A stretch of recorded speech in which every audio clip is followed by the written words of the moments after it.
Thank you for listening to this PodcastOne production. Available on Apple Podcasts and PodcastOne. Let's give it up for Geico for supporting the Steve Austin Show for all these years. In just 15 minutes, you could save 15% or more on car insurance. Geico has been offering great rates and great service for over 75 years. And anytime you need help, you can speak to one of their trained specialists 24/7. Go to geico.com and start saving cash. Extra money in your pocket? It may just be the most rewarding thing you do today. The following program is a PodcastOne.com production. From Hollywood, California, by way of the Broken Skull Ranch, this is the Steve Austin Show. Give me a hell yeah. Hell yeah. Now, here's Steve Austin. All right, everybody, welcome to the Steve Austin Show. I am coming to you from the mean streets of Los Angeles, California. Coming to you straight from the Broken Skull Studios. That's right. Hell, I went ahead and renamed it. Man, I got a damn good show for you today, and I think you're going to enjoy it. I hope you saw the title of the show. This is my conversation with IFBB pro bodybuilder Big Will Harris. Now, if you're not a bodybuilding fan, no worries. Listen to the conversation if you want to get in shape or just get some life lessons. I've known Big Will Harris for more than 15 years. Because I've been in Los Angeles for 15 years, and I met Big Will back when I was coming through here in the WCW days. So I've known him between 15 and 20 years. And me and Big Will hit it off from way back in the day, and I rarely see him because he's down there at Gold's Gym, and he lives in Marina Del Rey, about a mile from me. But I reached out to him, and I said, hey, man, I could use a little bit of motivation. I didn't tell Will that, but all I got to do is look at the guy and get motivation. So I said, hey, man, would you be on the podcast? He goes, hell, Steve, anything for you. I'd love to sit there and talk with you. So the conversation today is about bodybuilding, but it's about many other things and kind of Will's outlook on life. And, man, I was sitting there listening to him. I tried to do my homework. I learned a whole bunch from him, and it was a pleasure sitting across from the table hearing someone drop knowledge. So anyway, my conversation is with a bodybuilder, but it's all about fitness and getting in shape, but doing the right things as well. So Will is a car guy, just like I am. He loves his cars. So just finding out some more things about him was a very refreshing conversation for me. And as he states into the podcast here in a little bit, he might get back on stage. And so if he does, some time will pass by, and I'll have Big Will back on the show. Very articulate guy, very eloquent, and super smart. And again, so much background stuff that I didn't know about. But I hope you enjoy today's podcast because I enjoyed, again, stepping out of my normal world of professional wrestling and talking to someone from the bodybuilding and the fitness world. And as I grew up as a kid, man, I remember, reading Muscle and Fitness magazine and Iron Man. And of course, I used to watch, and of course, I also used to read Powerlifting USA because to me, there was a little crossover there from my football days. I want to learn how to be strong. And I've always kind of trained in a bodybuilding lifestyle, but that's not the thing that I chose to do. I chose to be in the world of professional wrestling and never considered myself a bodybuilder, but trained like one. Obviously, I never got the results either. I ain't got that great of genetics. Will is one of those genetic specimens, a true mesomorph, and he just, man, when he looks at a weight, he gains weight. So, a fascinating conversation that I enjoyed. I hope you will enjoy it as well. And I've got some really cool things going on in the future that I can announce here pretty quick. Not ready to let that out of the bag yet, but there's some irons heating up. College football is in full swing.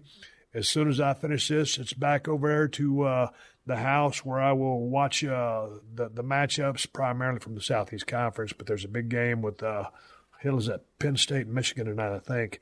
Anyway, I'm going to run it short, and let's get on with the podcast. My guest is Big Will Harris, a guy I've known over 15 years, and comes full circle here at the Broken Skull Studio, where we sit across from each other and shoot the breeze and talk about life.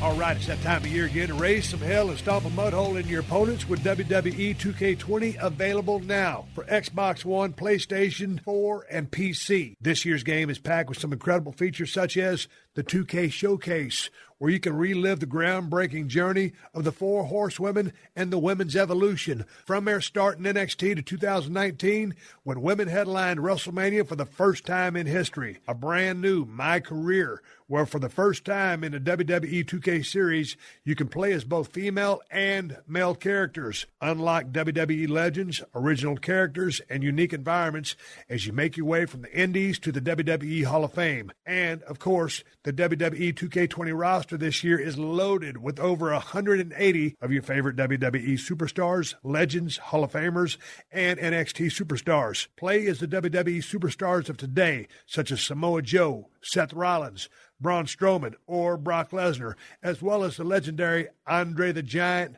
Roddy Piper, Sting, and the toughest SOB in the business, Stone Cold Steve Austin. Looking for the real deal? Get over 35% in savings with the WWE 2K20 Deluxe Edition. With the Deluxe Edition, you'll get a copy of WWE 2K20, all of the WWE 2K20 originals, including the pre-order bonus pack, Bump in the Night, featuring The Fiend, Bray Wyatt. The SmackDown 20th Anniversary Edition digital content featuring Hulk Hogan, Chyna, $500 shirt The Rock, and Rock and Sock Connection Mankind. The WWE 2K20 Accelerator, and the WWE 2K20 My Place Kickstart. WWE 2K20. Available now for Xbox One, PlayStation 4, and PC. Get your copy today at WWE.2K.com. WWE 2K20. Step inside. In case you haven't heard, there's a new era of WWE SmackDown on Fox. That's right. It's bigger and badder than anything we've seen before. Every Friday night, catch your favorite WWE superstars as they power slam prime time. Oh, hell yeah. It's the greatest lineup of superstars WWE has ever seen. The Big Dog, Roman Reigns. The Beast, Brock Lesnar. The Boss, Sasha Banks. And The Fiend, Bray Wyatt, just to name a few. Fridays won't know what hit it. Don't miss Friday Night SmackDown at 8 p.m. Eastern, only on Fox. And that's the bottom line. The Steve Austin Show. The Steve Austin Show. Well, I'm sitting over here at the Broken Skull Studios compound. My buddy, Big Will Harris, came in. IFBB Pro Bodybuilder. Absolutely. Anytime Steve would make a call, Big Will's there.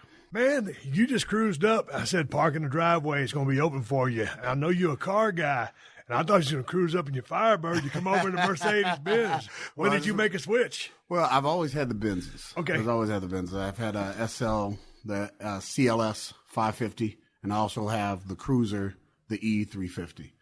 The ones you're used to seeing, one actually, some kid hit it about 4 weeks ago, the yellow one. Yeah. Oh, it never been in an accident. 87 to IROC, beautiful. Well, you saw it. And some kid hit it. Luckily, the insurance came out. They took care of it. At first, they were going to give me heck about it. It was like, this car is in mint condition. They were like, oh, well, we're going to total it. I said, no, you ain't.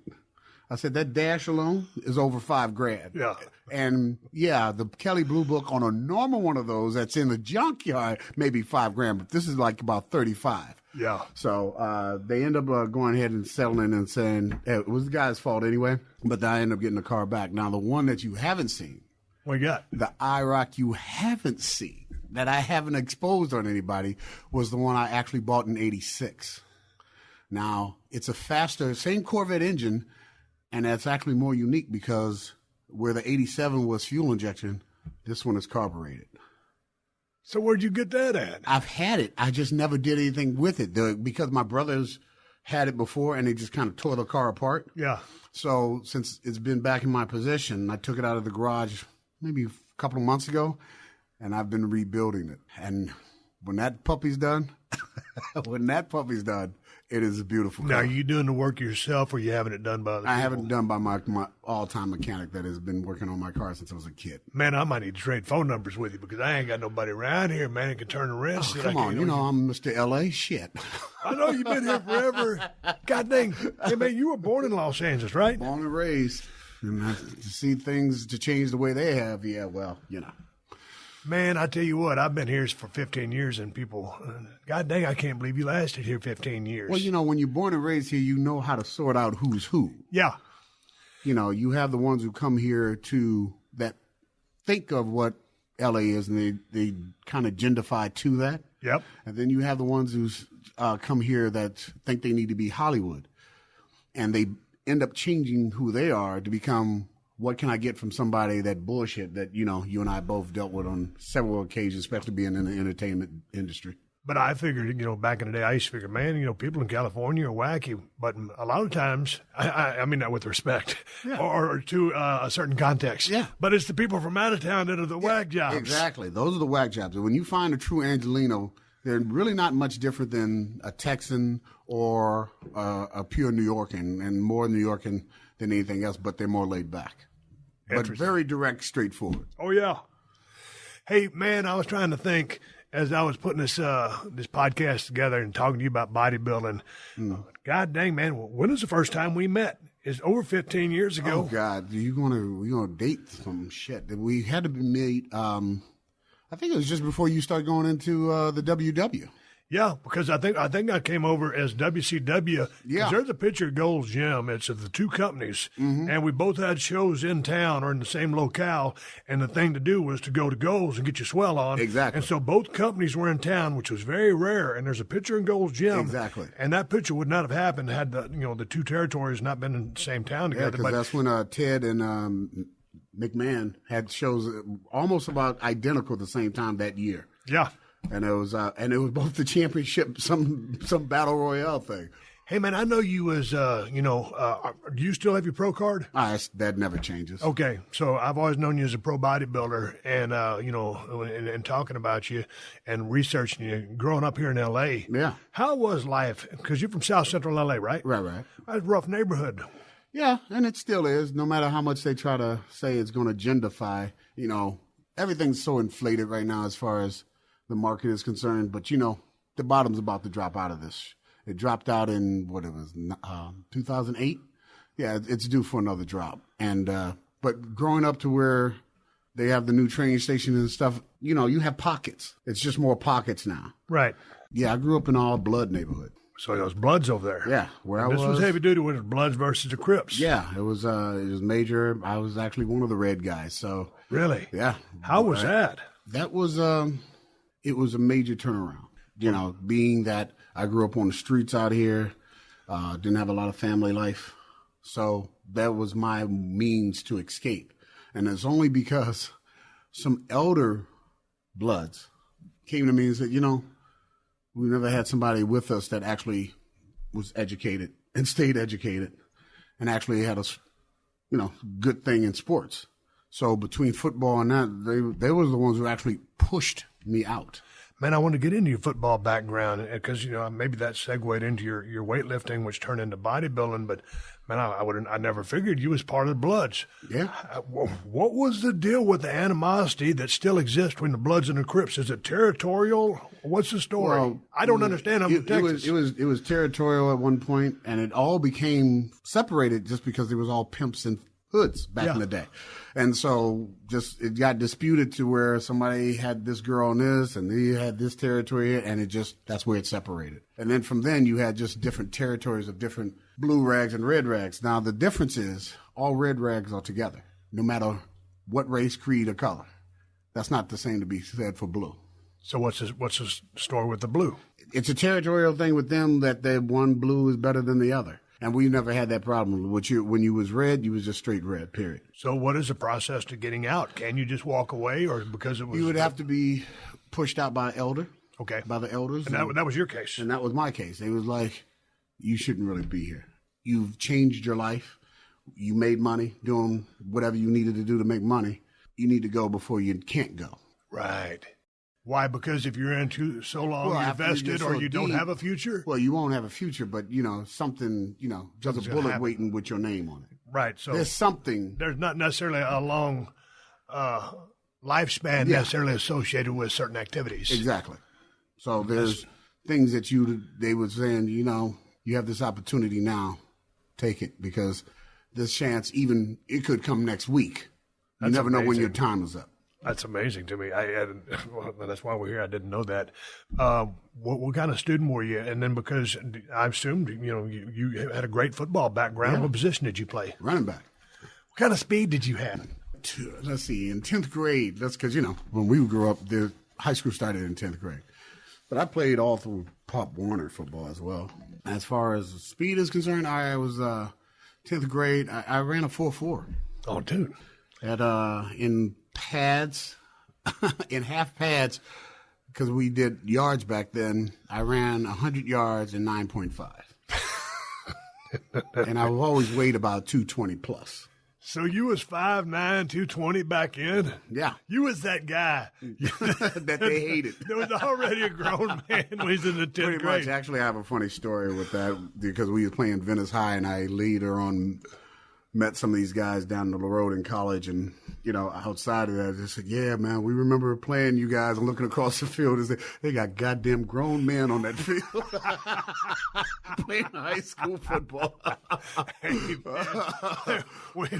we used to every now and then, our little rag team in South Texas roll up on somebody with a, man, we got to go check some IDs. There got to be some guys 24 to 25 years old over there. Oh, yeah. We were like, oof, yeah, no. Take me to, if you were down here in South Central L.A., obviously then you were here for the 1992 riots because of what happened to Rodney King. Now, that's an interesting story because I was getting ready for a show at the time. I can't think of which one. I think it was the Iron Man the Iron Man out in Fontana Invitational, and things broke out. And I remember Weeder was one of the sponsors of the shows, and he didn't want his athletes involved. So I literally that weekend was gone on a trip to Santa Barbara. They sent me out so I could concentrate on training. So I was out. I saw what happened, and I saw everything that was jumping off. I remember driving to Santa Monica Airport where they had people waiting for us, and the sky was red. I mean, black and red all over the city. And it was one of the eeriest things that you could actually possibly see. And so what happened upon your return? Upon my return, you found out the city was in disarray. They didn't do a total lockdown, but, there was still aftermath and stuff like that. But what was weird about it was that it started hitting places that normally wouldn't. Well, it hit right where in the heart of South Central. Right. And then it started broadening to Hollywood and other places. It never crossed over into Beverly Hills and stuff like that. They had put a stop to it by then, but it was getting close. But let me digress. Going back to your high school days as a football player, played 4 years. Did you have any college scholarship offers? Yeah, I went to Arizona State. On a football scholarship? Yeah, played with them under Coach Cooper, Rose Bowl, and then finished off at, because certain things was going on with the program, scholarship type things and underpaid type things.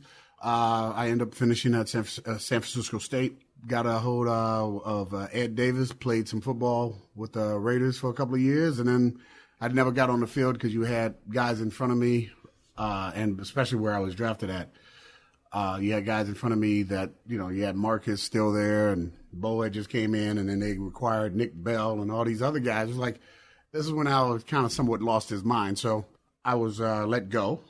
No bad feelings, whatever, let go. I started going more into my bodybuilding. It was weird because after I really started diving into bodybuilding, I actually had second chances to come back into the NFL, and it was that was really weird because the first time it was with Cleveland.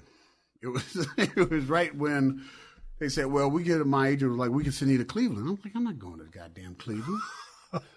Yeah. First of all, they suck, and then it was like they already got two major backs there. They had Mack and Biner at the time. I remember.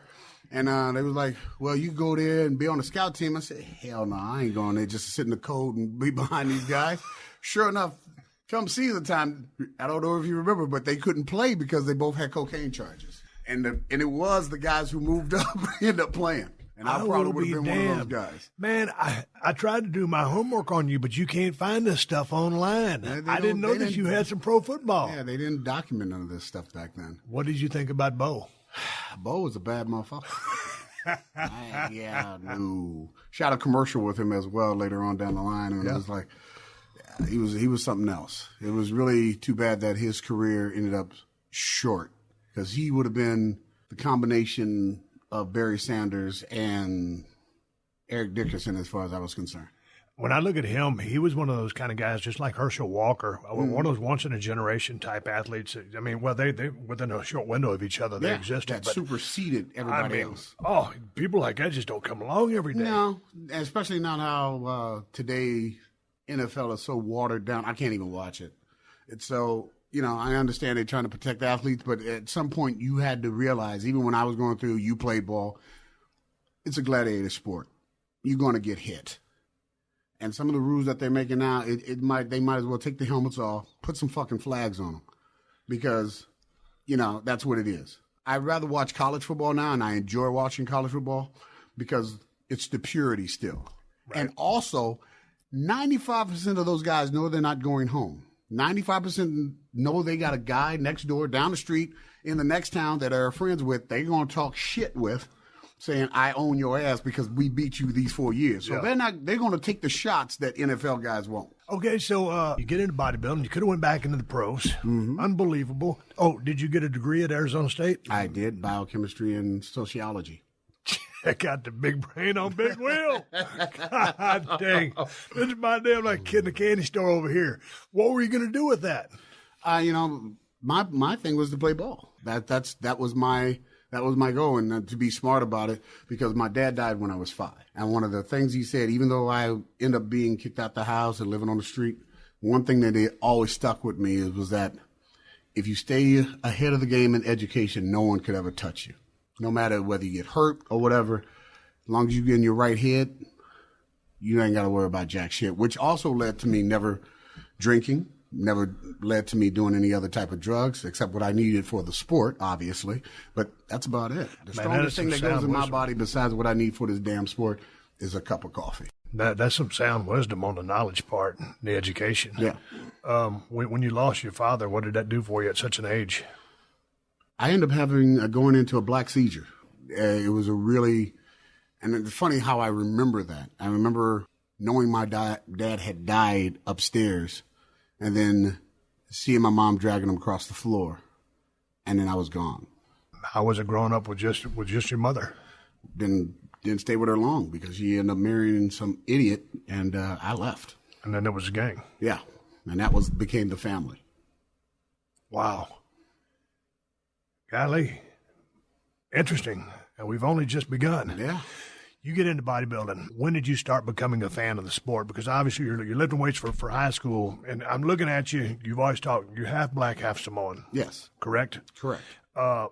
And you've said that, man, your body, you could basically do push-ups with your eyelashes and gain 10 pounds. Yeah, exactly. So tell me about you and your relationship with weights, how you responded, and how this love came about. Well, especially after, playing ball and that was over, I needed something like most guys don't have to substitute the hitting.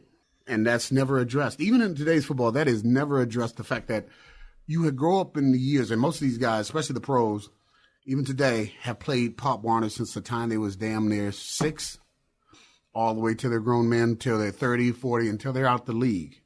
It's never addressed that. It's not the fact that they're not playing anymore.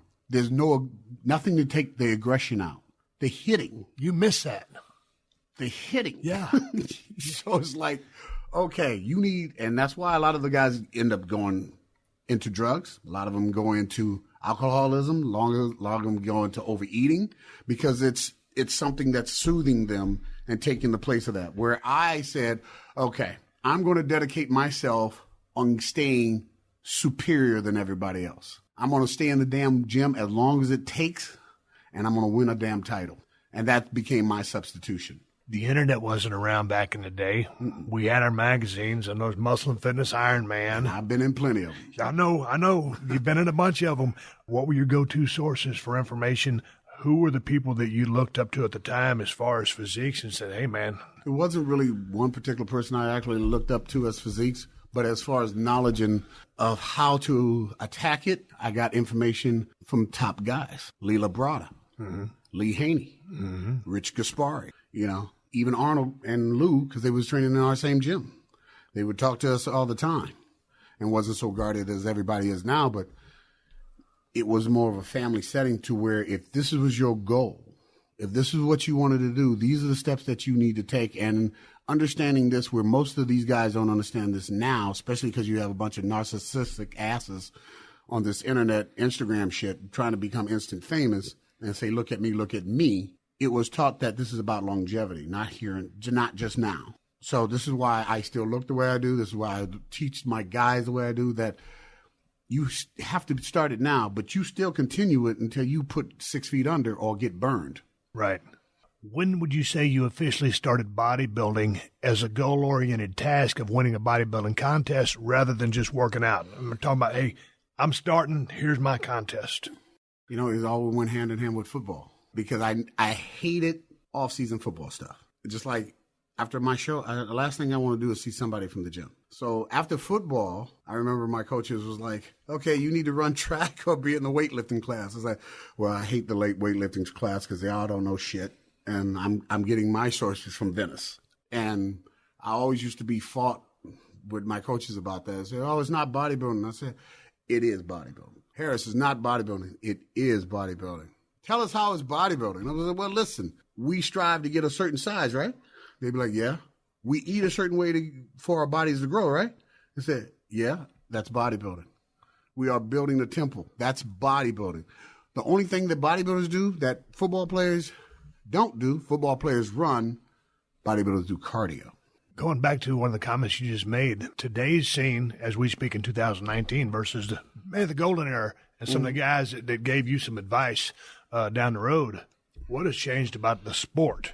I think more people are, even in the gym watching, more people use more things, first of all, and they figure out how not to train. I know for a fact, not that I think, I know for a fact, looking at people across this planet and every place I've gone to train, most people train for the moment and just for a look, not because they actually love what they do. That's an interesting statement. Because, Steve, you still look great. There's no fucking way you would ever miss the gym. Ever. Same with me. These new generation, if they're not prepping or if they're out of the sport, they're non-existent.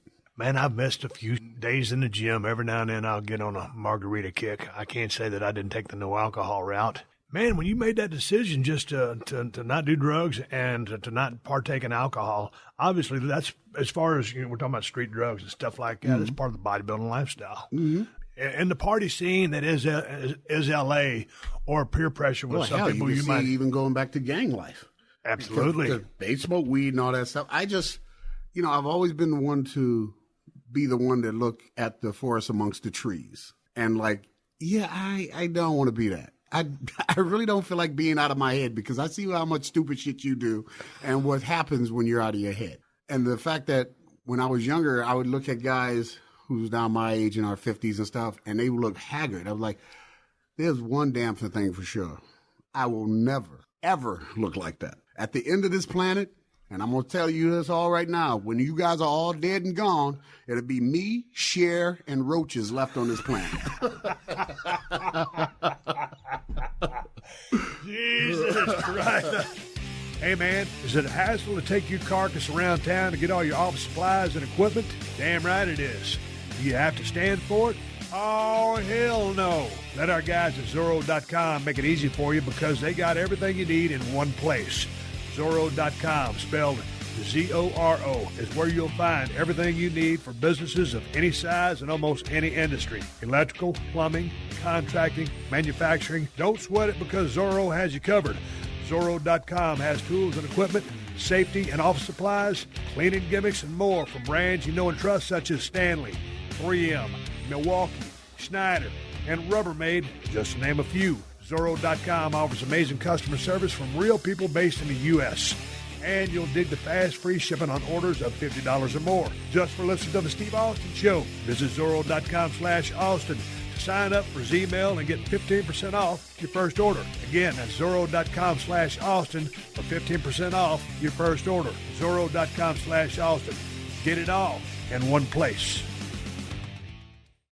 All of us here at the Steve Austin Show are extremely grateful for all the support you've shown us over the years. You guys are absolutely badass. We'd like to ask a small but very important favor of you. It'll only take a few minutes, and if you're one of the first people to do it, Podcast One will make it worth your time.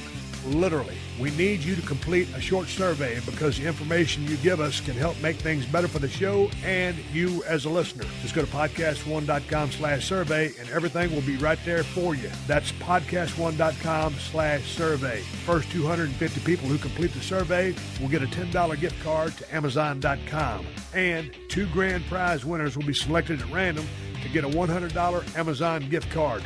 You hear that? That's free money. It's a win-win. Our shows are supported by advertisers, so filling this out will really help us cater to needs of you as a listener. So again, visit podcastone.com/survey, answer some questions, and potentially make some money along the way. Thank you for being a dedicated listener, and that's the bottom line. This is the Steve Austin Show. Let's talk a little bit about bodybuilding. Okay. Hell, man, that's what you excel at, and you've poured your heart and soul into in your whole life, dedication. I'm looking across the table at you, and I know you for a long time. I consider you a true mesomorph and versus an endomorph or an ectomorph. Mm. Break down those 3 body types real short and simple so people out there know. Most people have that are hard gainers. That's a better way to put it. Yes. Most people are hard gainers, and then you have your heavy gainers, the easy gainers. Then you have the ones that's kind of in between, which they call genetics. And most of your genetic enhanced guys, your ones who have the most advancement of trying to go further in the sport.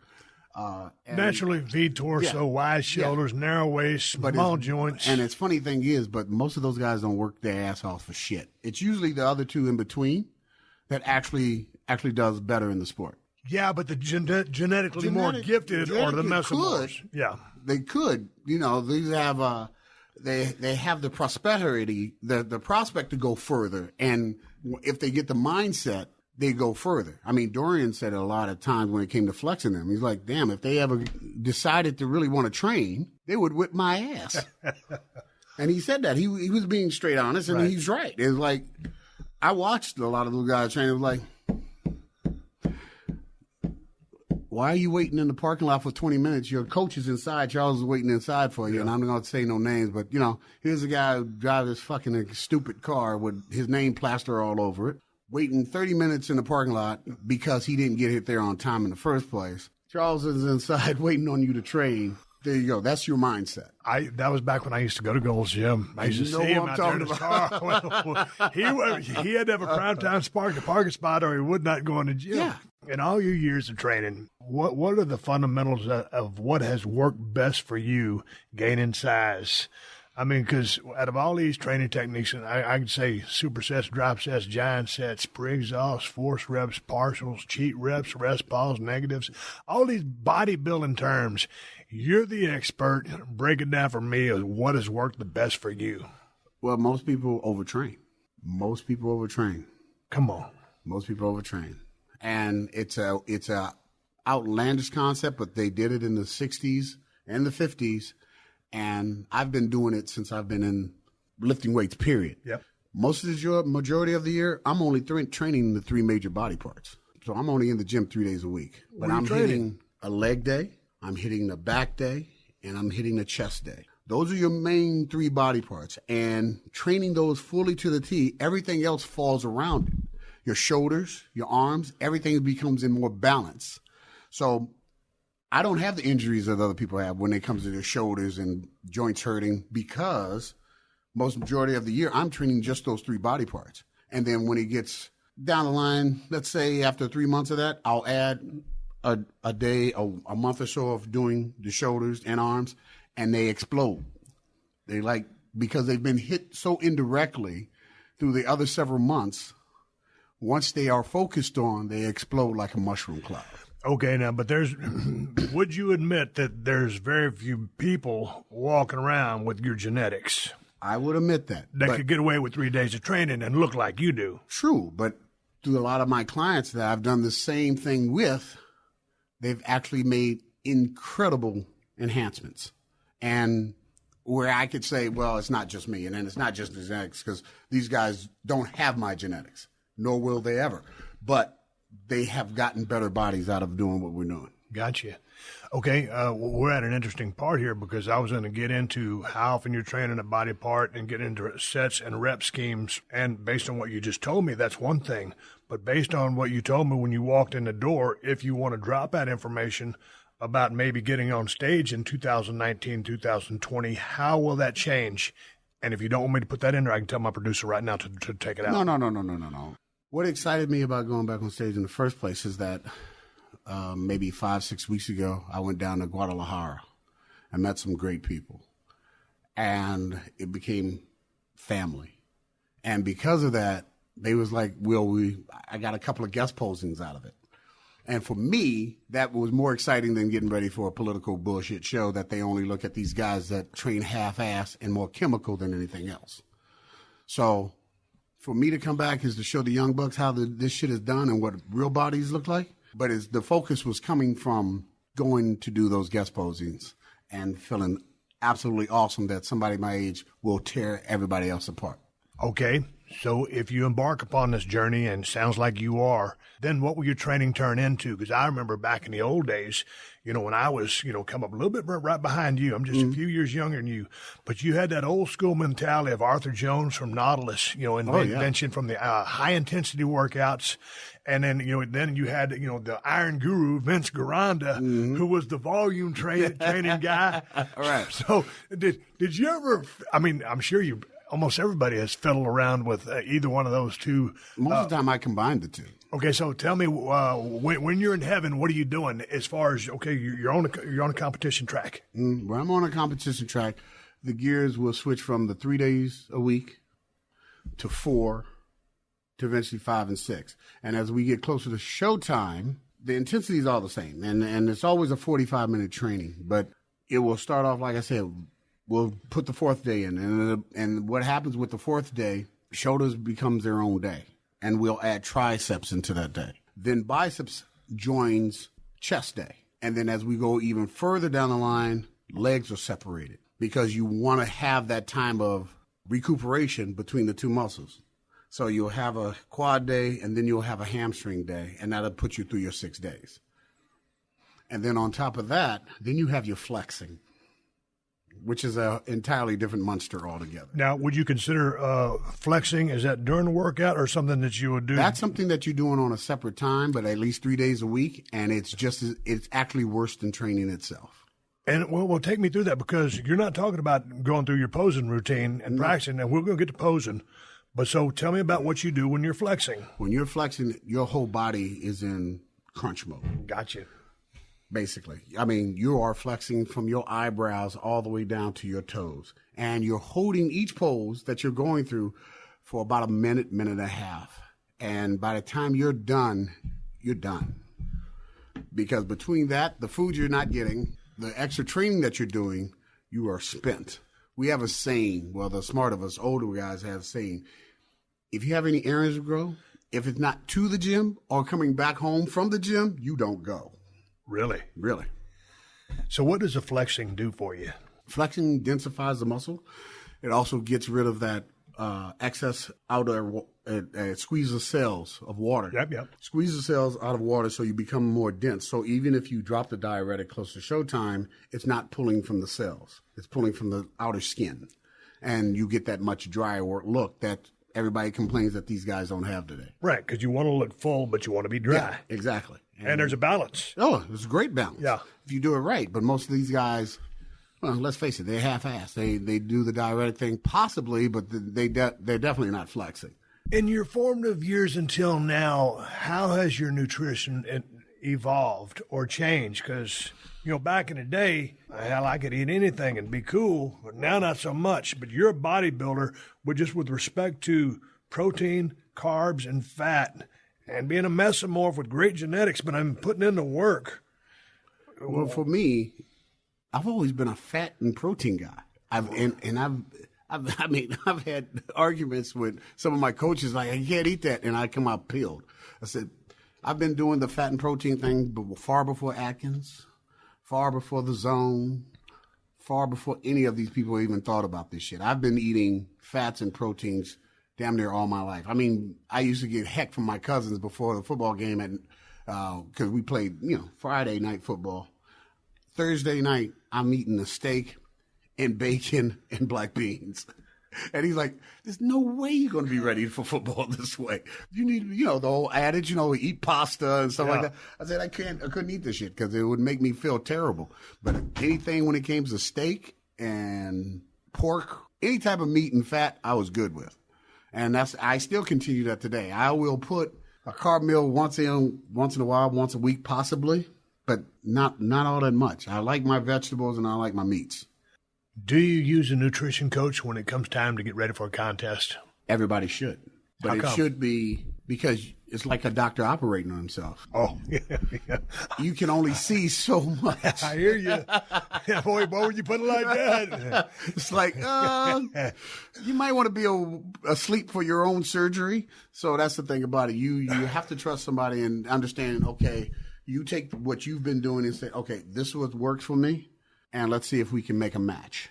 And I need you to be my eyes while I'm in surgery. What are your thoughts on meal prep? I think most of the people these days are lazy as hell. But do you do that? No, I cook myself. There's these people that order shit. I was like, God damn. No, that's what I mean. You prep your own meals. Yeah, I prep. As far as like, you probably have the the bodybuilding mindset because what you do and you're a pro. Hey, this is I'm gonna make all my stuff for today, or I'm gonna make myself a week out. Me, I'm that guy who's got to make my stuff like every day, so everything's planned. Or I'm a recipe for disaster because I am. Mm-hmm. What about you? When you're goal oriented and you're looking at that contest and you've got to be dialed in. I'll take the weekend and cook. Okay. And everything's ready for the week. It's all ready. All I got to do is separate it and put it in Tupperware. But everything's weighed, measured, and all that. You know what you're taking in. Ready to rock and roll. Even eggs are weighed and put in the Tupperware, ready to rock and roll. I don't want to do shit except get up and throw stuff in there and be gone. Like you just said, you hire someone to help you. You need that extra set of eyes. But I was listening to another one of your conversations talking about the camaraderie at the gym and how the scene has changed, because back in the old days at Gold's Gym, there was a mirror back there, and if you was getting ready for something and you was looking at a body part, your buddies would be there. Exactly. And all of a sudden y'all strip down and you have eyes on you and say, hey man, this is what you need to bring up. Let's put this real. Most of these guys are in it for themselves these days, and they look like complete shit. I mean, it's changed so much is that you walk in the gym, which makes no damn sense of having a training partner. Most of these guys got fucking headphones on. Pardon the French, but they got headphones on, spotting each other. How the hell you gonna hear a single goddamn thing? And you got these big Bose headphones on. You're not listening to each other. You're just going. You might as well train by yourself. Interesting. But, you've seen it in the gym. Yeah. It's a mind scrambler to me. It makes no damn sense. Just from the days when I used to go back to Gold's, I haven't been there 10 years. And from when I was back to the old days when I was coming here almost 20 years ago with WCW and WWE, the scene has changed. The chalk has disappeared. And a dude will put his water bottle and a towel on a bench, and he'll use the bench beside him. The other kid's disappeared, or the atmosphere has changed. From your perspective of being one of the the heavy duty guys, why has it changed? Corporate, more corporate, and unfortunately, especially where I'm at, they have no clue because they're out of touch. They're in another state and have no idea what's going on where we're at. So you have these wannabes that come in, and a lot of times they're in hot water with guys who've been there before, and we'll end up getting in a match with them. And a lot of times they back the fuck off because the only thing they know is how to say something bad on Instagram. Yeah. So when you get in confrontation with them, they're the first to back the hell off. And it should never have to come to that because it never used to be that way before. It's just the way it is. If you're going to enter a bodybuilding contest and you pick a hard date, how far out does the diet start? 40 weeks. 40. 40? You didn't say 14. You said, I said 40. 40 because I don't believe in rushing. Oh. The more time you take, the more time you have to assess what's going on with your body. The time you have to keep all that muscle you've been putting on all those months, and it dials in that much harder, better, and it's tight. Less drugs too. God dang, man, that's a hell of a long commitment. Well, that's why I'm still here though. This is why the longevity still goes. And it's not just me. I mean, a lot of the guys used to do that anyway. That's why, you can still see Sean Rainey looks fucking great. These guys have been Robbie Robinson. I mean, there's a lot of guys that's Lou Ferrigno. They all still look great because we took our time to get ready for a show. What the hell is 12 weeks been? No wonder you're fucking miserable. You went through 12 weeks after eating like total shit, and you got to try to rush into something. Boy, that's hard on the body. Yeah. And the diet in itself, as I'm going to ask you about, is hard enough, but especially when you shrink it down to a short time period like that. Yeah, which a lot of guys do. Well, sometimes I've done it. All of a sudden, I look like, man, I got to do this win. Hell, I better start. And I come in looking like shit. Yeah, so it was like I said, it's like I plan on competing in 2020. I haven't picked out a show yet because, once again, I'm going to take these 40 weeks, see what transpires, then we go to the show. The motivation is I do know where the guest postings that are in August, late August, and September. So I have the time. So if there's a show in between that or right after that, I'm in good timing. Hey, how do you enjoy the guest posing stuff? Because you're magnificent on the posing stage. Back in the days, maybe like an Ed Corney or someone like that who presented himself. Tell me about what does that do for you? I mean, you enjoy that? Oh, I enjoy that immensely. I enjoy that, especially the further out of LA you get, because the fan base is not really here anymore. But people who don't see you every day, people that's not in the limelight, I can go to Oklahoma. Oklahoma City, and people were like, wow, all right. And I like putting on a show, as you know, and I'm not afraid to talk to people. So a lot of times after the stage time, I'll come sit in the audience and have one of these type of conversations we're having with them, and nothing's taboo. Say, hey, let's do a powwow. Where a lot of these guys today, they're just in it, do the thing and leave. They're not very personable. Where when we was coming up and before that, all the guys appreciated their fans. Why has the scene here in L.A. dried up like it has? They oversaturated competitions. I mean, hell, there's a competition. They've watered down bodybuilding so damn much. I mean, hell, one of the worst things they've ever brought to this damn sport is what I call mankini. Okay? That's the guys in board shorts. Oh. I mean, what the fuck? Okay? You're awarding these guys, and the fact you give them Olympia titles, okay? You're awarding these guys for half a damn body. They don't work hard, and what you have told the sport is that we're settling. Yes, you can settle and get a trophy. Just like that whole thing they got now in education, everybody wins. Bullshit. There's a winner, there's a loser. Every time you lose, gives you that much more hunger and vigilance of wanting to fight to win.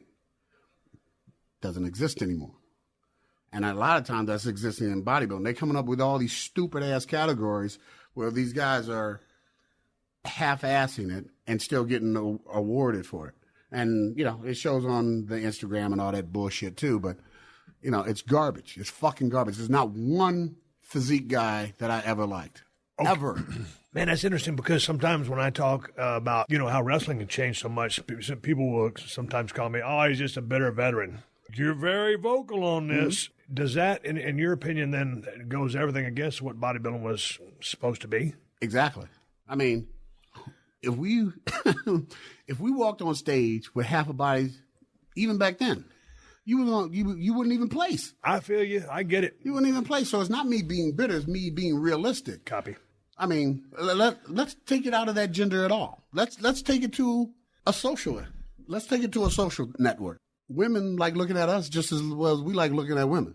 I figure if you could walk around with a long sleeve shirt on, a nice pair of legs, ass, and calves, like we like to see on our women, you got that much more attractive. You got pride in what you do. These guys that do this physique shit, there's no pride in it. It's all vanity. I mean, hell, they more diva than the women that walk around. I can't stand them motherfuckers. True. I won't even train physique guys. Really? Really. Because I can't hold my tongue of how I feel about it. I say, you either going to train and we're going to do legs and we're going to do classic, or we're not doing it. You got to find some other coach. Okay, good point there. The difference between classic and full on. classic, they're just limiting the weight limit. But as far as the bodies, they're pretty much the damn same, except they're smaller versions, which made no sense when you really look at it, because all you had to do is say, okay, guys, you guys, like myself, some of you guys are going really too extreme. With more supplementation. Yeah. Copy. And where you have these big-ass waists and stuff like that, they had a chance to kill all that. Say, listen, stop awarding these guys fucking prizes for looking like genetically enhanced stupid. They look like the monsters in bikinis instead of aesthetically gorgeous-looking guys that actually have a physique and in great shape. I mean, hell, look at Lee Haney, Lee Labrada. I could keep Arnold. All these guys had that whole classic look about them, but they was big as shit. Absolutely. It was all still huge, but they didn't do it where the best way to describe it, they never try to outdo their genetics. Right. They went to a point and they had friends around them say, this is where you need to be. And a good example of that was Sean Ray and Lee Labrada. Whoever would try to come in bigger than one another would lose. Every show, they would see one would gain size and would lose his lines. Right. And end up losing to the other guy. And that was a great example right there, because I remember watching those two and watching how they used to battle. And whoever tried to come in with more size, they lost the lines and end up losing the show. Who were some of your, and you probably just named some of them, but had your favorite bodybuilders or had the classic lines or symmetry that you held in high regard? Aaron Baker. God, the name I have not heard in years. That bastard used to walk around like most people wanted to walk around on Showtime. That bastard used to walk around the gym that way. And I'm like, God. Oh, yeah, I used to say, and I'm a genetic freak, and I used to look at him like, what the fuck? I mean, really. And then it was like, because also Aaron was a great guy. So between that, Gunther was another one that I always had. Schleckamp? Yeah, had great times with. Dave Fisher, good guy. Paul Dillette, all these guys I competed against. Cormier was a good guy. Very down to earth, and always gave good inspiration of, he always used to say, well, I'm giving you my blueprint. It was like, yeah, Mom, you stole mine. And then, just Lee Haney, met him, trained with him, and just a lot of good guys that just you don't see anymore. You don't see that type of, and me and Rico was another guy in the gym who was there doing all this. We talk about it all the time. It's like, God, is it? It's not us. It is not us. Right. It's the fact that these guys have no camaraderie whatsoever, and they think everything is a little secret. And this motherfucker has been around for years and tons and centuries before you even got into it. There's no secret. Why all the hubbub? I've heard you talk about there being no secrets. Everybody knows what's up. Yeah. It's all about the training. With all the things, I mentioned a bunch of different training techniques and tips and stuff like that. I mean, sometimes I'll go to the gym and I'll see somebody a bit like you. I mean, I'll be doing short reps and it's believing in a short range of motion. Then you hear other people say, hey, man, I believe in a full range of motion. What is your take on that? I see you lifting with premier form. Yeah, and I lift full motion because I feel you miss something when you don't. Short motions, you don't get the full contraction of the muscle, and it may not show while you're in the gym, but it does show when you hit the stage. Are you a believer in time under tension? Or yes, really? Big believer in that, because we're not powerlifters. Yeah, you have some of us who are strong, but we're not powerlifters. You're not trying to lift the heaviest shit. You're trying to stimulate muscle, not annihilate muscle. So in that being, your set of 20 with 225 on the squat rack, at the end of the routine is going to feel twice as difficult as you did that 415 and with less pain that you try to do it at the beginning just because you wanted weight. Now we have slowed you down. Now let's see how you handle that. And you're getting the same result. Actually, you're getting better results without the joint hurt. Did you ever get into the mode when you was a young buck or coming up where you said, hey, man, I know it's all about size and symmetry. Strength is a byproduct. Did you ever go through a phase where you started letting the ego control you and you were just throwing heavy stuff around? No, because I've always been around most football players, and they always on my nerves with that. I've never been one to have a. Boy, you're cerebral. I've never been one to have a cheerleading section. I can't stand it. Even when it came to football and all the guys in the tunnel, I'm over in the corner listening to Sade knock the fuck out, waiting for the game to start. I'm listening to jazz. I'm like, anything to concentrate on, just anything to save energy for I can take it out on the opponent next across the field. Interesting. Digress back to contest prep. When will you start to employ some type of cardio? I always start, well, at this age, I started from the beginning. When you say at this age, just because as older, you've gotten older, your metabolism slowed down? Okay, slow down. Mine too. So you have to take that into account. So if you want to look like you did 10 years ago, you have to start that much earlier. Okay, starting off and you're just trying to, I guess you're going to dial it up as needed. Yeah. But what will you start with traditionally? 30 minutes in the morning, 30 in the evening. Okay. Get your hour done. Later on, that will go 35, 40, 45, 40, 44, and all the way through until it works all the way up. Man, I hear a lot of these guys talk about high-intensity interval training. As far as their cardio goes, I ain't never seen too many bodybuilders do HIT cardio. Are you on a steady-state guy? Yeah, there's none of that high-intensity, back down, all that. I think that's garbage. Dude, I've read about it in a million years, but I don't know, at the high level, I don't see guys doing it. No, they don't. They absolutely don't. Thank you, because you're a pro, and you kind of know something. We kind of just walk. Yeah. Rotating stairs on a low pace, burning body fat, not huffing and puffing and all that. That's garbage. But that's just an added tool because of the correct nutrition and the hard training. Exactly. So it's not the be-all, end. I mean, it's something, but you don't like, going back to what you're saying, you don't want to burn your muscle. Right. Take me through the last few weeks of a diet because, man, I've seen guys on stage, as you have been on stage, and I've heard it described as pure misery. And maybe that's by the 12 or 16-week diet. And that's what it is. That's basically what it is. Okay. Those last 4 weeks, I'll simplify it. You should be ready 6 weeks out. All you're doing is fine-tuning at that point. Uh-huh. If you are hating life, something went wrong in your prep. Man, that's interesting. You should be on cloud fucking nine. You may be tired. Don't get me wrong. You're exhausted as hell. You may be a little foggy when it comes to later on in the day. But as far as how you feel, you should feel outstanding. Because now your body's running pure. And the more pure it is, the better it feels. You don't have to go in the gym, for instance, like 6 weeks or 8 weeks, 6 weeks on in.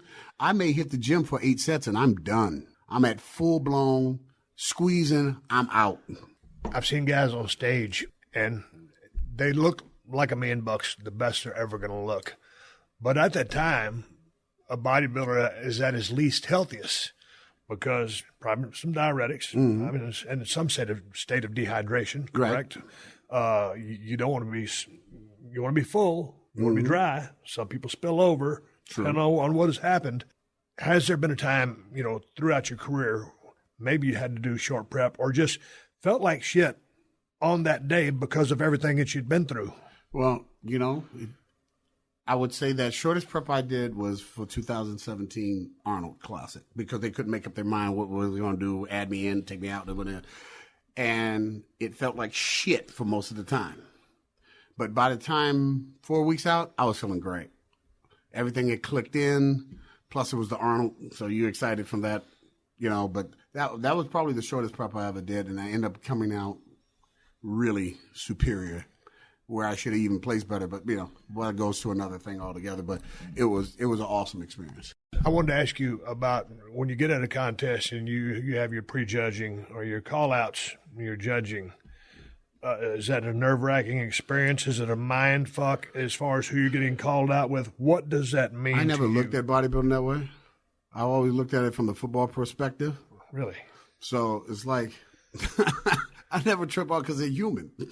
So even at the Olympia, I remember them asking me, "Well, what do you think about this being a rookie?" I said, "No. Let's get this. Let's answer that's right. I may be a rookie on this fucking stage." But as far as being around public and being in the eye, I'm not a rookie at that. Most of the time, I'm looking at these guys as if we're playing football, and I'm knocking the fuck out of them. And that's my attitude. I know they can't play, so they come across the middle, I'm going to hit their ass like Jack Tatum and call it a day. No, went to old school with the Jack Tatum reference. Yeah, we had to go there. Because I don't want them just gone. I want them out. You've kind of hinted upon it a few times. How political is the judging? Because it's gotten more and more political as the sport has gone along because of the whole Instagram shit. They're giving people titles because of Instagram. I'm like, dude, they look like shit.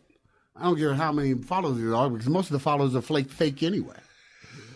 But what do you think about that? I mean, it's got to frustrate you, but yet here still you are about to, prep for another one. Once again, that me prepping for another one has nothing to do with what the outcome is.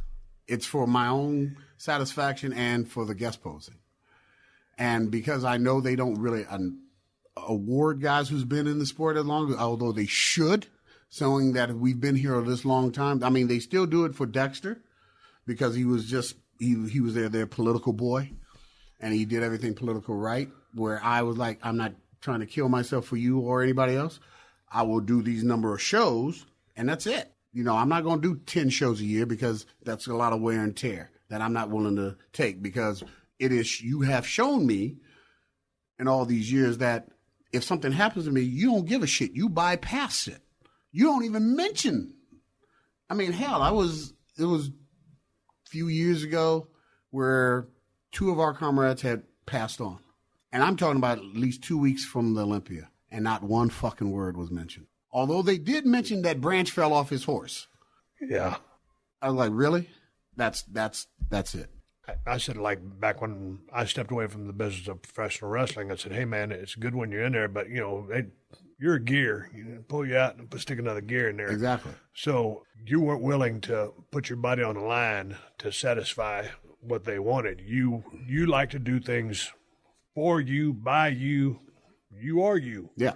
Because I've been in meetings like, well, you could be the Olympia. I said, well, I'm not about to do this, sacrifice half my life to be an Olympia. I'm just not going to do it.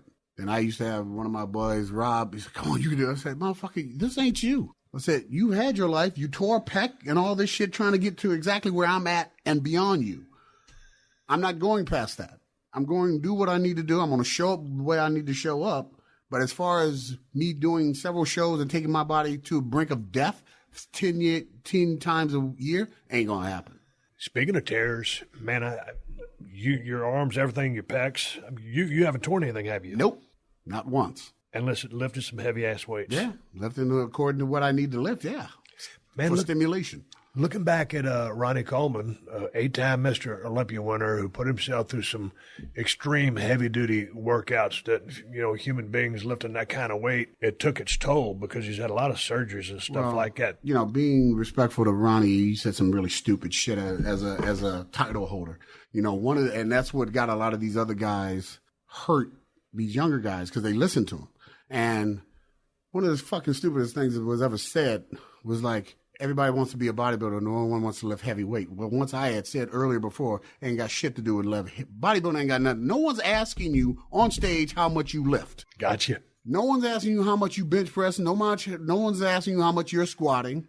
It's how you look. I mean, hell, Rich Gaspar used to just flex and gain muscle. Yeah. That's it. It's one of the lightest shit he ever did. Vince Taylor, same thing. And I was like, that's bodybuilding, not powerlifting. That's interesting. Boy, Vince Taylor, another name that you don't hear enough of back in the day. Exactly. So the question that I was going to ask you, obviously then I'm assuming physically you feel great. I feel like I'm still 29. Interesting about all that heavy weight, but you're right. I mean, it's about what you look like. Mm-hmm. I got caught up in training heavy again a while back and tore a rotator cuff, and I was like, but just because I got on one of those kicks where I thought I needed to be strong again, and then got everything fixed, and I was like, dude, nobody cares. You're Stone Cold Steve Austin. You used to drink a lot of beer. You used to wrestle, raise hell. Together, baby. No one ever really gave a shit how much I bench pressed. And all of a sudden, I worked myself into a shoot where I got to be strong. Idiotic. Hey, so if anybody's out there listening, listen to Big Will. Don't tear your body up. You only have one. Yeah, there's a method to the madness. I mean, don't get caught up in all the weights. I did, and I paid for it. Well, the thing is that Ronnie had this whole documentary thing, and like I said, I respect the shit out of him, and the fact that he was seeing if he had a chance to do it, he'd still do it the same way. And I still don't hold that true, because there's a quality life you have to have after this shit. And you could teach, but how do you want to teach? You want to teach from a wheelchair or stand in pride and still look good along with your athletes? That's how I'm teaching. That's how I'm passing it on. I don't want them to know that I went through hardship. I don't want them to know that I beat up my body so hard that might not live till 80. Like I said, I'm going to be on this planet till this shit ends. Okay, before I segue and continue, about to wrap up, but talk to me about just consistency. Like you said, you'll never, if you're on a 3-day-a-week training schedule, that's what you're training, but you just won't stray away and stay away because you just love lifting weights and you love taking care of your body. Right. And with that type of routine that I'm doing, I'm getting enough rest anyway. So there's no need to really take downtime. You're only training 3 days a week.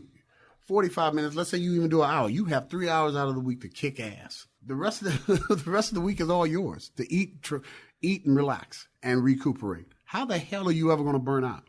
I want to get some tips from Big Will as far as if you were to give someone some advice about who wanted to maybe not be a pro bodybuilder, but to improve their physique, because I get a lot of people that send me emails, emailing the wrong person. But just with respect to what advice would you give to how often someone should train or how they should go about this process of just making themselves look better and feeling better? Here's an interesting thing, because I actually just had this conversation with somebody outside of Golds.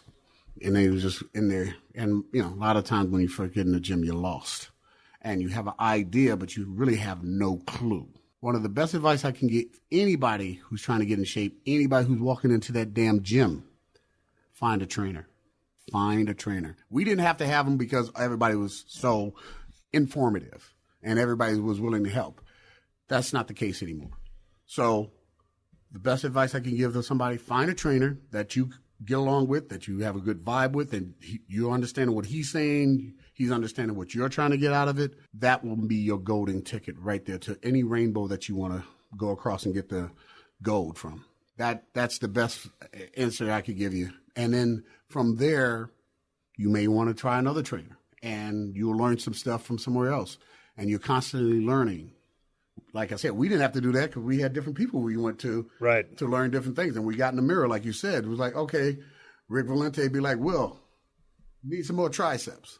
Right. And Charles was like, yeah, Will, probably can pull up that upper chest. Maybe try this exercise or this.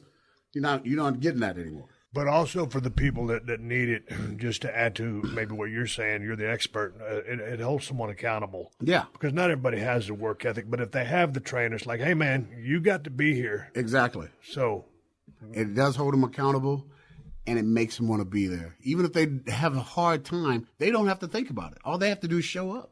Yeah, the guy's going to, or the gal's going to put them through the work and guide them on the path to show it and put in the work. Yep. Got to put in the work. Got to put in the work. Whether you find a trainer or not, you got to put in the work. Oh, that's. But I do think, like you said, the trainer with, you know what?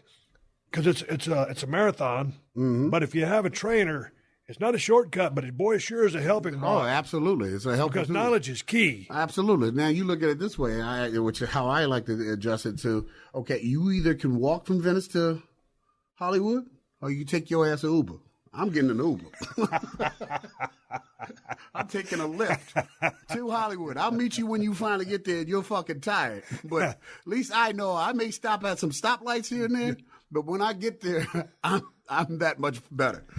Hey, what supplements do you absolutely believe in that are not a waste of money? Branched chain aminos. I dig it. Fish oils, vitamin E's, silver, because it keeps your blood pressure at a steady.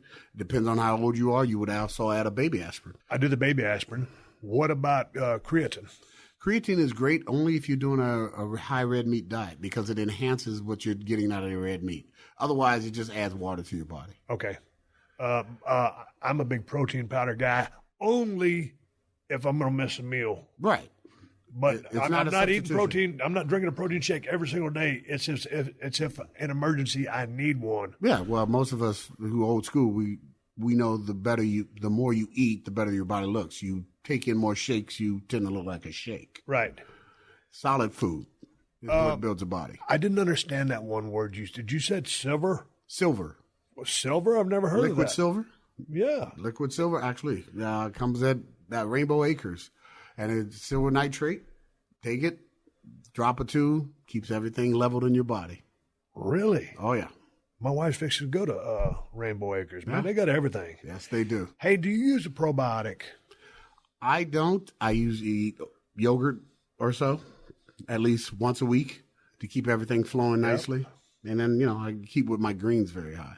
So I actually know when I'm taking my sits downs, can time them to the T. Right.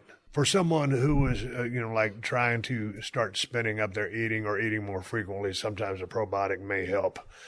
Sometimes I will. Well, here's the problem with this, and it happens with a lot of the guys who's trying to gain size and stuff like that. And I tell them the reason why your body's shutting down and you need the probiotics is because on days you're not in the gym, the days you're resting, you're still trying to eat as if you're training those 45 minutes to a half an hour a day. So with my guys and the guys I coach, on days they're not training, I said eat when you're hungry. Don't try to get all these meals in. Get what you can in. Because on the days you come back and train, you're going to want that food and your body's going to want that food and it will process it and you'll never have it shut down. Interesting. Here's a question. It's a bonus question I thought up.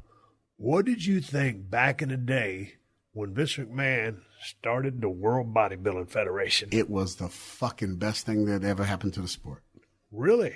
Absolutely. I actually wish it had kept on going if Weeder hadn't pulled some shit, but it was one of the best things that ever happened because it was the first time, first of all, IFBB, it forced them to open their fucking pocketbook and pay the athletes. Vince made them athletes, not just models and a second thought. Vince put them on stage. He gave them salaries, which was unheard of. He gave them contracts for magazines, which was unheard of. Unless you was Lou or somebody like, you never saw any of that. You was getting paid pennies. So for him to have, I wish he had brought it back because I would have definitely jumped. If McMahon was to start one now, I would be a senior to go jump on his shit. Absolutely. What were the rest of the guys thinking at that point? Were they as on board with it, or was the IFBB like, hey, man, all of a sudden we got competition? Well, it made, like I said, it made them wake the fuck up. But why didn't the NABBA wake them up? Because it wasn't of a threat. Okay. Vince had the popularity to put them on TV. Copy. He was able to be like, oh, these are my athletes. I'm showing them off. And have that. And this was the first time they ever had a public show. Remember, Fox, they had WBF Hour. So they would bring on Gary Stridham, Aaron Baker, Eddie Robinson. It was awesome. It was complete awesome. And I love this show. Isn't Gary Stridham still in town? He's in Thailand. I heard he was still looking like $1,000,000. Oh, he is looking like $1,000,000 fucking bucks. You would never know. What's Aaron Baker doing now? Aaron, funny thing is, Rico McClinton had told me he had just talked to Aaron, and I think he had popped down the Golds no more than 4 weeks ago, and I was out of town. I'm like, holy shit, because I haven't seen Aaron since something that went bizarre with him over 10 years ago. And but they said he's doing well. Well, good. Hey, so you probably won't get on stage in 2020 if you pick a show. You still have your pro card. You train people at Gold's Gym or wherever. Gold's Gym. Where can people find you? Because I know you're on Instagram, Twitter, and Facebook. So where can people find Big Will Harris? Best way to contact me is through Gold's. Okay. You could call Gold's at any time, leave a number. That's the best way to contact me. All that other stuff, I don't run. You may think you're talking to me, but you're not. Will don't do social media whatsoever. Really? Not at all. I'm not. I just don't have the time for it. Don't like it. It took some convincing from my the guy who does run it. It's like, well, you got to have this. You got to have this. Fine, you run it. I'll be the picture man. You can answer. You know how I talk. You know how I respond. Feel free to reach back. Old school. Absolutely. Never change on that. Because one thing that this new generation has proven to me is that they can't communicate for shit. This is what we're doing, Steve. This would be a very short conversation with any of these new bodybuilders today. the stigma that we carried back then was so undamn true, but it's so true today. As far as the muscular guy being that's more true today than ever we had it. Yeah. We was very well educated. We like learning. These kids do one show, they think they already know everything. They're like, you out your damn mind. You just started. You don't know what pot to piss in, but yeah, you're now a coach. Any thing that we didn't cover that you would like to cover? I think we hit a lot of shit. Man, I tell you what, from your beginnings, because it was so hard to research you, man, from your football days to 4-4 to Arizona State to getting your degree, all that. It was a fun time. And even the homeless thing, like Ronnie, in a more serious note, I would do it all over again. Wouldn't change a damn thing because it made me who I am right now. And I can pass it on.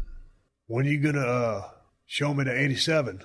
The 86? The 86. 86. When are you going to show me the 86? I'm just going to tantalize you right now with how it's looking. So the car was blue when I bought it. Yep. It will now be stark white with a metallic flake blue pearl in it. I've already contracted my guys at Allen Edge. They got a system that's ready to go. I've got a metallic blue pearl steering wheel with white vinyl wrapped around the sides. There's blue tint wrapped around the car as far as the windows are concerned. Unlike my yellow one, I actually put the turtle shell on the back. And the interior of the car is white seats with blue stripes. It is a beautiful fucking car. It's going to be loud. Yeah, it's very loud with the, new headers I put on there and the Flow Master system. Yeah, I can't wait to pull up in that one. How did you come up with this scheme? Dreamed on it. It was like, that's a beautiful car. What got you loving cars? Always liked American cars. Loved them. Even though, I bought a Benz because the Caddies ain't worth a damn anymore. Caddies went to the American version of BMW, and I don't like BMW. I like fashion cars with speed. Don't have to be hitting corners at 90 miles an hour. Just something nice and cruise. Kind of like the old Caddies when you used to touch it with a finger and turn the corner. Nice and smooth, and it looks pretty. It looks good to look at, kind of like us now. Yeah. We're old, but we look damn good. We look damn good to look at. We're going to end on that note. Big Will Harris, been a pleasure talking with you. Absolutely, man. And great seeing you and great catching up with you. And best of luck to you in we the got coming some years. sushi to catch up to as well. Our place is still down the street. Absolutely, I'm in. All right, everybody, give me the go-home cue. So I'm going to wrap up this podcast and ride off into the sunset. But before I do that, I want to thank my guest today, Big Will Harris, IFBB professional bodybuilder. Man, what a refreshing conversation and a fun conversation for me. Find out a lot of things that I didn't expect to find out. If you want to follow Will, if you're looking for him on Twitter, he is at Big Will Harris. On Instagram, he is at Big_Will_IFBB. And I think he's on Facebook as well, as he said. But I think the best way or the easiest way to get a hold of him is just call Gold's Gym in Venice, California, and ask for Big Will. Big Will probably going to step on the stage in 2020 when he picks out a contest. He is also a professional trainer down there at Gold's Gym. And there's probably a few people with as much knowledge about the human anatomy, physiology, and putting on muscle mass and maintaining a low percentage of body fat. Big Will has done it for a long time at the highest level. When we shut down the recording button and we were just sitting here talking, the judging process and bodybuilding is very interesting. So I tell you what, Big Will's track record is probably not indicative of the physique that he brings on stage. I said that. Big Will didn't say that. But, man, this guy just comes in super sharp, super shredded, back in the days when he was fully competing. But just a badass physique and a super nice, super smart guy. I enjoyed talking to him. Don't forget to rate and review Steve Austin Show on Apple Podcasts and tell your friends to check us out. If you want to reach me here on the podcast, send an email to questions@steveaustinshow.com as far as questions, suggestions, or people you'd like me to talk to. And my beer, Steve Austin's Broken Skull IPA from El Segundo Brewing Company, reached the East Coast. We're out there in Massachusetts, New York, and New Jersey. Get on the El Segundo Brewing Company website, click on the BS IPA button, and an interactive map will pop out and will tell you a location near you to purchase the best IPA in America. I'm proud to be out there on the East Coast representing with this badass IPA. Hey, man, don't forget, over there on ProWrestlingTees.com/Steve Austin, I have my King of Attitude shirts that are available at Pro Wrestling Tees, and Broken Skull Ranch apparel still available. New shirts, especially the King of Attitude shirts, fixing to be added. If you're looking for a badass knife, cold steel Broken Skull knife, working man knife, you can find them at Amazon, amazon.com/shop/Steve Austin. I want to say one more thank you to all the fine sponsors of the Steve Austin Show, especially WWE 2K20, Zorro.com, Geico, and BetOnline.ag. That's how I'm able to do this podcast for you twice a week for free. Please support them because they support us. If you need more info on my sponsors, check out the show description to this episode for details. Folks, I'm fixing to head to Nevada to ride my KRX 1000. Anytime you see me riding in the woods, it will be on a Kawasaki. Until next time, my name is Steve Austin, and I will catch your ass down the road.